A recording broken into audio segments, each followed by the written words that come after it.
Pizza time. Yes. Yes. Remnant from the Ashes, Cheese, is here. And I feel obligated to explain you how this build works, since I never upload Cheese videos in this channel. But before that, I'm going to roll a clip testing this bleed build against one of the most hardest bosses to fight in Nightmare in Apocalypse mode, from the new DLC Subject 2923.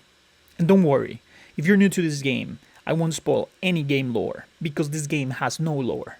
And remember, I don't encourage this type of gameplay, just for fun. Alright guys, enough with the memes, now let's get into the showcase. You can use any weapons that you like as long as you use one weapon mod that is bleed. And as you can see, I just start the fight by using another weapon and then I throw the knives. This is where it starts. You can see the bleed tier drop on top, the bleed one, the red one. As long as you keep watching that tier drop, that it's not over, and then that you use your weapon mod again, you can regen your health back.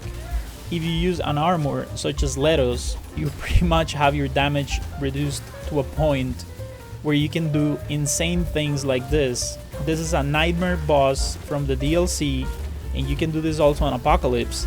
And this boss is not meant to be fought in front of the boss, because those knives from top, those frozen knives, are gonna kill you, and the boss is going to probably two-shot you.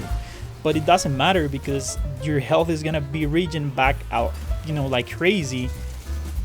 And yeah, and you have this tank armor, right? So this is the whole core of the build, right? Those items that you see on the right, don't worry about it. Those items are just items in case that you want to use them. But it's just a small difference. It just doesn't matter. So I'm gonna explain how to use properly and the different options that you have for this build once the boss fight is over. I'm gonna take a couple of minutes explaining the abilities that you get from the rings and the different weapon options that you have. And again, as you are watching, I'm not even using the best weapons. Like if I was using the Devastator that deals an insane amount of bleed damage, or if I was using the Hunting Pistol with a bleed mod, I will kill this boss even faster. But here I'm just showcasing that as long as you keep your eye on that red drop, it doesn't matter. Like even if I get hit by many enemies and arrows and rats and like it doesn't matter. Like you can just literally stand in front of the boss and get a hit and just keep hitting, and you will kill any boss pretty much. This is actually disgusting, but it's so fun to use, at least to give it a try. Again, I really don't encourage you to go like to Nightmare or Apocalypse and do this to all of the bosses. But if you're just, you know, you would like to try this for fun, or if you're just completely stuck on a boss and you're like, fuck it man, I just want to get the shit over with, this is the way to go. Like insane build, cheese build game with this new DLC. And also probably the only way that you can run through the enemy areas without being a hit on Nightmare and Apocalypse. You can pretty much run using the letos and throw the knives, and then you get your health back till you get to the next checkpoint.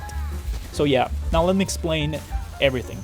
Alright guys, so the whole focus of this build is the Bloodletter's Insignia from the new DLC, paired with the weapon mods that cause bleed.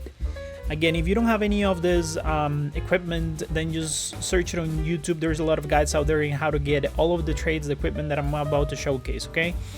But again, as you saw, I wasn't even using the Devastator. I was just trying different weapons to show you that if you pair this with the letos armor, you won't take as many damage even on Nightmare mode as I was playing that mode, or even works for Apocalypse really well, as long as you have the ring and one of the weapon mods.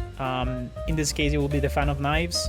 But the Devastator is really highly recommended because of the bleed damage that you will apply to the boss.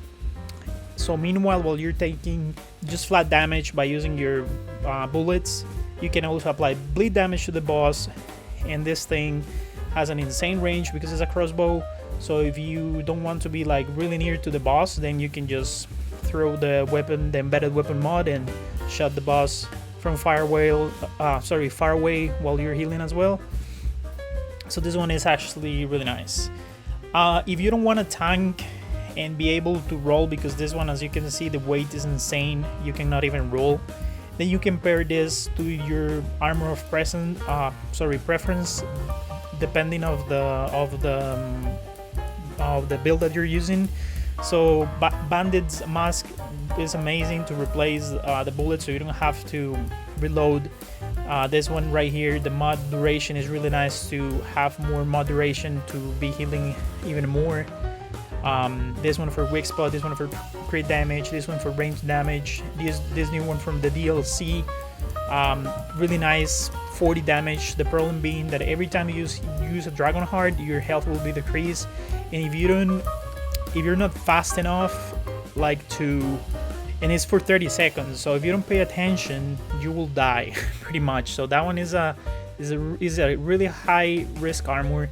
The melee, it just doesn't matter really. I don't find myself going in melee the boss. You can use maybe Jungle of the God, you know, those Wolverine claws, blue claws that apply bleed damage as well, but I never use that because that's just pushing your luck way too much when you're just so close to the boss. You rather take, like, you know, just play a little bit safer, like I was playing. Even though you're in front of the boss and taking a lot of damage and everything, like, you just want to push. You don't want to push your luck just way too much and just being in front of the boss all the time. You want to just back up a little bit once in a while. And yeah, the necklace also increases the bleed damage that you're dealing to the boss, and you can swap this maybe with the polished whetstone as well. This one is for crit pretty much. Third ring is up to you. This is a flat 15% damage. However, you can use any other of the OP rings.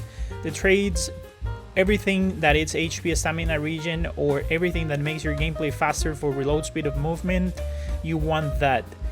But the most important things here are the gluten, Tri-Age, Catalyst. This one, Catalyst, is towards the mod power, so the status is 40%. And you also want the Warden Blessing, probably for melee damage reduction as well, if you're just attempting to do the cheese that I was doing, or tanking. And the elemental damage as well, 10% increase, because elemental damage is bleed as well. And you also want some new traits that are in the DLC that I don't have, but I'm gonna tell them right now. Those ones are Concentration and Evocation. Those one increase your mod duration by 20%, the concentration, and evocation mod damage by 15%. Even to be more OP than I was in there. Again, everything else that increases your HP, stamina, you want that all the way up. And this one is really critical. Sorry, I forgot it. Mod power regeneration, because you want that mod power to be regenerated as quick as possible, so you can use both of the mods. That's all for today. Thank you very much for watching. Feel free to like and subscribe and share, and see you in the next one.